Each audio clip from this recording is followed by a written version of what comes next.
بچه‌ها داریم برمیگردیم. دهنمون سرویس شد ولی خیلی عالی. جاتون خالی بود. مصطفی خوش گذشت. عالی بود. عادل خوش گذشت. عالی. لایک فرشید لایک. خوش گذشت فرشید. عالی. صفا باشه. جاتون خالی.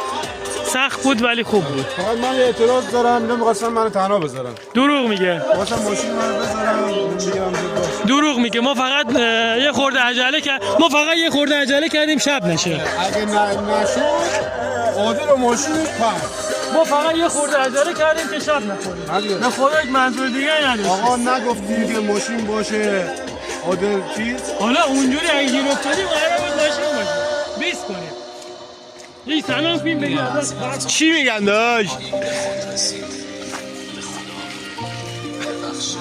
بزن یکی دیگه بزن.